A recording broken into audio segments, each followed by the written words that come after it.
We're back live at the Care Show in London. Caring Conversations studio.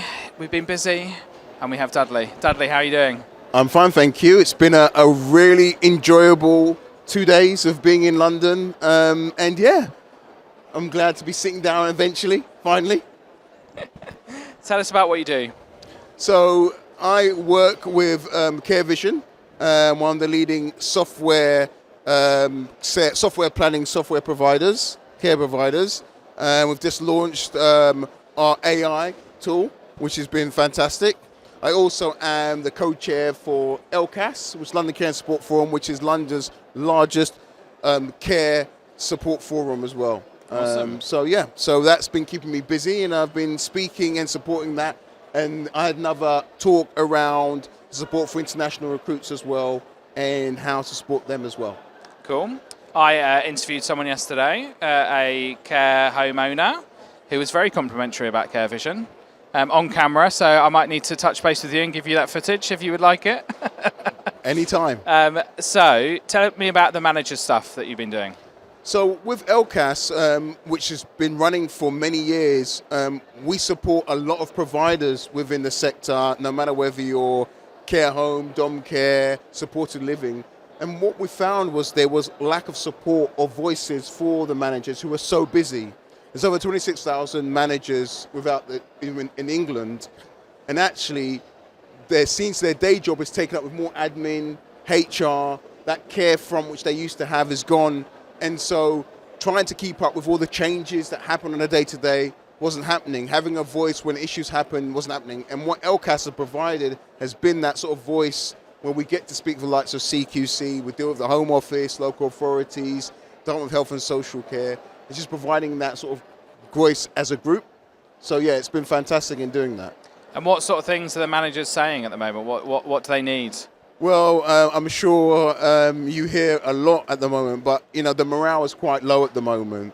Issues around pay, elements around being united, things with the changes from the National Insurance contributions, elements around CQC. It's just a real minefield, and a lot of people are working but not knowing where the future lies, and it's a struggle, but they know they've still got to work and keep up the levels that they're meant to keep up with as well. It's an exhausting role, isn't it? In essence, you're a CEO of actually quite a big business in most cases. Maybe £1.5 to £2 million turnover. You're expected to be all and everything, while being a graceful swan and delivering beautiful tours around the home for new prospective customers. And it's quite a lot for people to do and for people to manage. And often, I know some managers that are well compensated, but more often than not, maybe there should be a bit of a bigger piece of the pie for them, right? Probably they need more of a nice reward and pat on the back than what they do get presently. Yeah. So what can we do as a sector to help?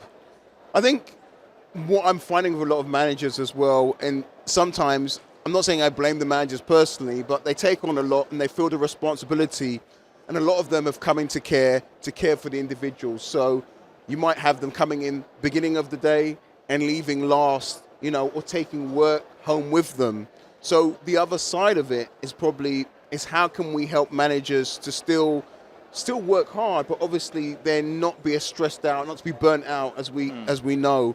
Their well-being and their mental health, how can that be sort of analysed? And sometimes managers are their own worst enemies of actually looking themselves, being self-reflective, of actually maybe they can delegate a bit more, get other people in, and also as well help themselves take that break where it's needed, And I think sometimes they feel guilty, but as well the sector doesn't help in understanding that. So it's about probably thinking about themselves, their health, their well-being, and trying to incorporate that.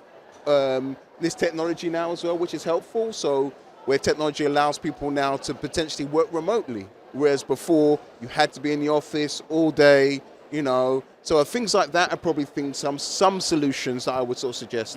I think we got a bit of a sort of hero busyness complex in this country, and maybe it's just sort of that's the thing. I'm reminded of a film I watched with it was a Tom Hanks film, and he was a captain of a warship, and they were in a battle, and it was like 4 days long, and he was just going and going and becoming a less and less effective leader. But his feet were bleeding at one point, and I think it's often been like that. People don't think, actually, I'm going to be more effective if I take 6 hours off and let someone else take over, because they can make the decision. So I think quite quickly as a manager, you should be looking to find key team members around you that can take your workload off you. I guess in essence, as a manager, you should kind of be able to be still and look around and assess things and have the team work around you. And I think, it's often we're taught to like take everything on and take the responsibility and keep going until we fall over. And I think that's maybe not the right way of approaching it. No, self-care, I think, is really important. And I think that's one thing we are trying to listen. The cost of living care isn't easy. So working harder is probably what a lot of us tend to do, but actually working smarter is something that we should also think about as well, and how we can apply that to our day roles. Got a last question for you. Go ahead. If you were a sandwich, what type of sandwich would you be?